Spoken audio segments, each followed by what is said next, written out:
ಆತ್ಮೀಯ H16 news ಅರ್ಥಾತ್ ಸೀತಾರಾಮ್ ನ್ಯೂಸದ ವೀಕ್ಷಕರೇ, ನಾನು ನಿಮ್ಮವ ಎಂ ಆಯುಧ ಮಲ್ಲಪ್ಪ ಜೊತೆಯವರು. ತಾವು ಈಗ ಸುದ್ದಿಗಳ ಲೋಕಕ್ಕೆ ಎಂಟ್ರಿ ಹೊಡಿತಾ ಇದ್ದೀರಿ.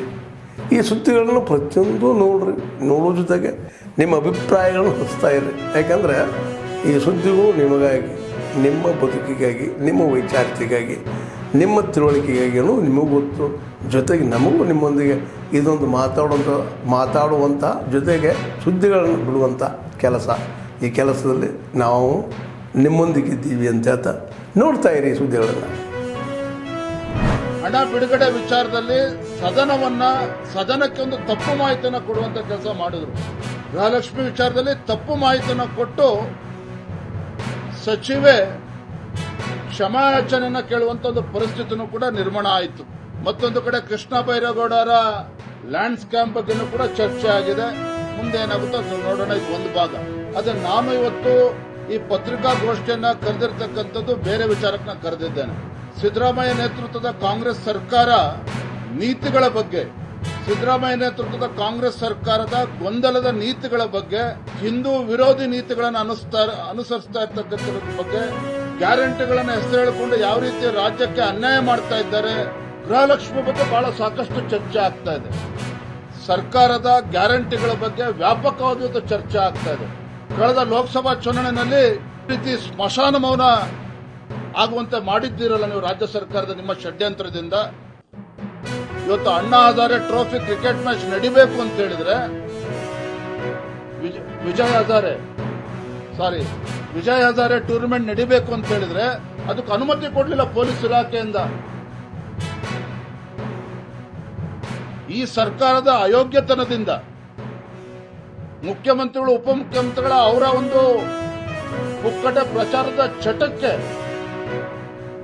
ಇವತ್ತು ಕ್ರಿಕೆಟ್ ಪ್ಲೇಯರ್ಗೆ ಅನ್ಯಾಯ ಮಾಡ್ತಿದ್ದೀರಲ್ಲ, ಕ್ರಿಕೆಟ್ಗೆ ಅವಮಾನ ಮಾಡ್ತಿದ್ದೀರಲ್ಲ.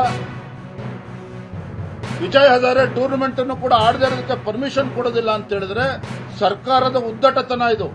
ಲಕ್ಷಾಂತರ ಕ್ರಿಕೆಟ್ ಪ್ರೇಮಿಗಳಿಗೆ ಅನ್ಯಾಯ ಮಾಡ್ತಾ ಇದ್ದೀರಿ. ಅಂತ ಒಂದು ಐತಿಹಾಸಿಕ ಸ್ಥಳ ಚಿನ್ನಸ್ವಾಮಿ ಕ್ರಿಕೆಟ್ ಕ್ರೀಡಾಂಗಣಕ್ಕೆ ಮಸಿ ಬೆಳೆಯುವಂತ ಕೆಲಸ ಇವತ್ತು ರಾಜ್ಯ ಸರ್ಕಾರದ ಒಂದು ನಡವಳಿಕೆಯಿಂದ ಆಗಿರುವಂತದ್ದು.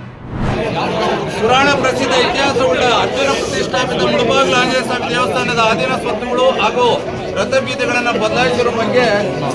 ಬದಲಾಯಿಸುವ ಸಂಚಿನ ಬಗ್ಗೆ ಮೇಲ್ಕಂಡ ವಿಷಯಕ್ಕೆ ಸಂಬಂಧಿಸಿದಂತೆ ತಿಳಿಯಪಡಿಸುವುದೇನೆಂದರೆ, ಮುಳಬಾಗಿಲು ಅತ್ಯಂತ ಪುರಾಣ ಕ್ಷೇತ್ರಗಳಿಗೆ ಪ್ರಸಿದ್ಧಿ ಹೊಂದಿರತಕ್ಕಂಥ ಕ್ಷೇತ್ರ. ಅಂದರೆ ಇತ್ತೀಚೆಗೆ ಕೆಲವು ಪಟ್ಟಭದ್ರ ಹಿತಾಸಕ್ತಿಯುಳ್ಳ ಹಿಂದೂ ಧಾರ್ಮಿಕ ವಿರೋಧಿಗಳು ದೇವಸ್ಥಾನ ಸುತ್ತಲಿನ ಹಾಗೂ ಆ ದಿನದ ಜಾಗದ ಹೆಸರುಗಳನ್ನು ಬದಲಾಯಿಸಿ ಹಿಂದೂ ಪರ ಹಾಗೂ ವಿಶ್ವಾದ್ಯಂತ ಇರುವ ಅಸಂಖ್ಯಾತ ಆಂಜನೇಯ ಸ್ವಾಮಿ ದೇವಸ್ಥಾನ ಭಕ್ತರುಗಳ ನಂಬಿಕೆಗಳನ್ನು ಘಾಸಿಗೊಳಿಸಿರುತ್ತದೆ.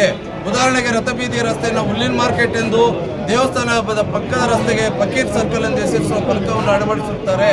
ಈ ಕೂಡಲೇ ಈ ಹೆಸರುಗಳನ್ನು ತೆಗೆದು ಆಂಜನೇಯ ಸ್ವಾಮಿ ದೇವಸ್ಥಾನ ರಸ್ತೆ ಹಾಗೂ ರಥಬೀದಿ ರಸ್ತೆಗಳ ಫಲಕಗಳನ್ನು ಅಳವಡಿಸಿ ತಪ್ಪಿತಸ್ಥರ ವಿರುದ್ಧ ಕಾನೂನು ಕ್ರಮ ಜರುಗಿಸಿ ಅಸಂಖ್ಯಾತ ಹಿಂದೂ ಭಾವನೆಗಳಿಗೆ ಸಹಕಾರ ನೀಡಬೇಕಾಗಿ ಕೋರಿಕೊಳ್ಳುತ್ತೇವೆ. ಇಲ್ಲದಿದ್ದಲ್ಲಿ ಮುಂದಿನ ದಿನಗಳಲ್ಲಿ ಉಗ್ರ ಹೋರಾಟ ಮಾಡಲು ಬದ್ಧರಾಗಿರುತ್ತೇವೆ.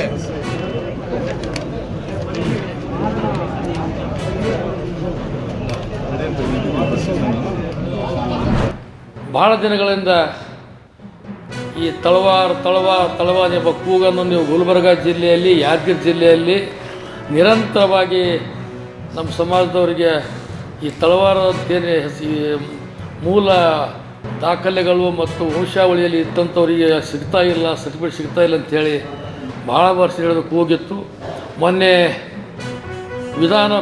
ಪರಿಷತ್ತಿನಲ್ಲಿ ವಿಧಾನಸಭೆಯಲ್ಲಿ ಈ ಸುವರ್ಣ ಸೌಧದಲ್ಲಿ ನಡೀತಕ್ಕಂಥ ಅಧಿವೇಶನದಲ್ಲಿ ಮಾನ್ಯ ಮುಖ್ಯಮಂತ್ರಿಗಳಿಗೆ ಪ್ರಿಯಾಂಕ್ ಖರ್ಗೆಜಿಯವರು ಮುತುವರ್ಜಿ ವಹಿಸಿ ಈ ಭಾಗದ ಎಲ್ಲ ಶಾಸಕರು, ಮಂತ್ರಿಗಳ ಸಹಕಾರದೊಂದಿಗೆ ಮಾನ್ಯ ಪ್ರಿಯಾಂಕ್ ಖರ್ಗೆಜಿಯವರು ಮುಖ್ಯಮಂತ್ರಿಗಳನ್ನು ಕರೆದುಕೊಂಡು ಅದರೊಡನೆ ಮಾನ್ಯ ಸತೀಶ್ ಜಾರಕಿಹೊಳಿ ಕಂದಾಯ ಸಚಿವರನ್ನು ಕೂಡ ಕರೆದುಕೊಂಡು ಬಂದು ಈ ಮುಖ್ಯಮಂತ್ರಿಗಳ ಎಲ್ಲ ಸಲಹೆಗಾರರು, ಅಧಿಕಾರಿಗಳು, ಉನ್ನತ ಮಟ್ಟದ ಎಲ್ಲ ಅಧಿಕಾರಿ ಕರೆದುಕೊಂಡು ಸುಮಾರು 2 ಗಂಟೆಗಳ ಕಾಲ ಈ ನಮ್ಮ ಸಮಾಜದವರ ಬೇಡಿಕೆಗೆ ಸ್ಪಂದಿಸಿ ನಮಗೆ ತಳವಾರದಿಂದ ಎಂಬ ಈ ಭಾಗದಲ್ಲಿ ದಾಖಲೆ ಪ್ರಕಾರ ಸರ್ಟಿಫಿಕೇಟ್ ಸಿಗಬೇಕಾಗಿತ್ತು. ಅದನ್ನು ಬಂದ್ ಮಾಡಿದ್ದರು. ಅದನ್ನು ತಕ್ಷಣ ರಿಲೀಸ್ ಮಾಡುವಂತೆ ಸರ್ಕಾರ ಕ್ರಮ ಕೈಗೊಂಡಿದೆ. ತಳವಾರ ಸಮುದಾಯದವರು ಎಲ್ಲ 31 ಜಿಲ್ಲೆಯವರಿಗೆ ಪ್ರಿಯ ಜಿಲ್ಲಾಧಿಕಾರಿಯವರು ಎಂಬ ಹೆಸರಿನ ಮೇಲೆ ಈ ಸುತ್ತೋಲೆಯನ್ನು ಕಳಿಸಿದ್ದಾರೆ. ಅದಕ್ಕಾಗಿ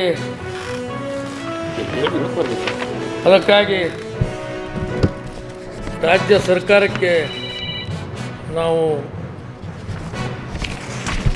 ಈ ತಳವಾರ ಎಂಬ ಪದವನ್ನು ದಾಖಲೆ ಪ್ರಕಾರ ಯಾರು ವೃತ್ತಿಯಲ್ಲಿ ತಳವಾರಿಕೆ ಮಾಡಿ ಅವರು ಹುಟ್ಟಿದ ಹಿಡಿದು ಅವರ ಹಿಂದಿನ ವಂಶಾವಳಿ ಹಿಡಿದು ಅವ್ರ ಹೆಸರುಗಳ ದಾಖಲೆಗಳಲ್ಲಿ ಇರ್ತಾವಲ್ಲ, ವಿದ್ಯಾರ್ಥಿಯಲ್ಲಿ ಇರಲಿ ಇನ್ನಿತರ ಎಲ್ಲ ರಂಗದಲ್ಲಿ ಅವ್ರ ಹೆಸರು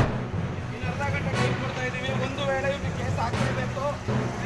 ಈ ಹನುಮ ಜಯಂತಿ ಮತ್ತು ಹಿಂದೂ ಮತ್ತು ಮುಸ್ಲಿಂ ಅನ್ನೋದು ಬೇರೆ ಬೇರೆ ಇವರು ಯಾರು ಒಂದಾಗಬಾರ್ದು ಅನ್ನೋ ಕಾರಣ ಮುಸ್ಲಿಮರು ಯಾರು ಇವತ್ತು ನಾವು ರೂಢಿಸಿದ್ದಾರೆ ಅವರು ಮತ್ತು ಪೊಲೀಸರು ಮಾಡ್ತಿದ್ದಾರೆ.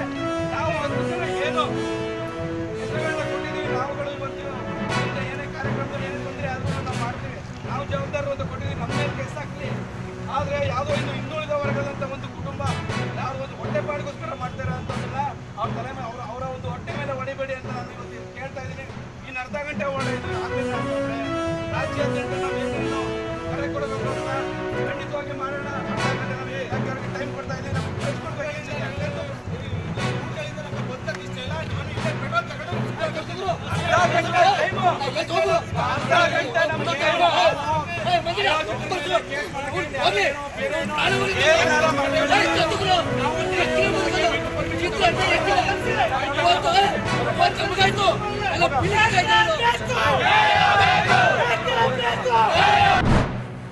ಆತ್ಮೀಯರೇ, ಎಲ್ಲ ಸುದ್ದಿಗಳನ್ನು ನೋಡಿದ್ರಲ್ಲ, ಏನು ಅನಿಸ್ತು ನಿಮಗೆ? ಇದರಲ್ಲೇ ನಿಮ್ಗೆ ಲೈಕ್ ಆಗಿರ್ಬೋದು, ಡಿಸ್ಲೈಕು ಆಗಿರ್ಬೋದು, ಕಾಮೆಂಟ್ ಬೇಡಪ್ಪ ಅಂತೂ ಅನಿಸಿರ್ಬೋದು, ಕಾಮೆಂಟ್ ಮಾಡಬೇಕಪ್ಪ ಅನಿಸಿರ್ಬೋದು, ಶೇರ್ ಮಾಡಬಾರ್ದಪ್ಪ ಅನಿಸಿರ್ಬೋದು, ಅದು ಮಾಡಬೇಕು ಅನಿಸಿರ್ಬೋದು. ಏನಾದರೂ ಆಗಲಿ ಶೇರ್ ಮಾಡ್ತಾಯಿರಿ, ಈ ನ್ಯೂಸ್ಗಳನ್ನ ಹಂಚ್ತಾ ಇರಿ, ಜೊತೆಗೆ ಇದಕ್ಕೆ ಸಬ್ಸ್ಕ್ರೈಬ್ ಆಗ್ತಾಯಿರಿ ಅಂತ ಹೇಳ್ತಾ H16 ನ್ಯೂಸ್ ಅಂತ ತೇ ಸೀತಾರಾಮ್, ಇದು ಸತ್ಯದ ಕೈಗೆ ನಡಿ. ವಂದನೆಗಳು.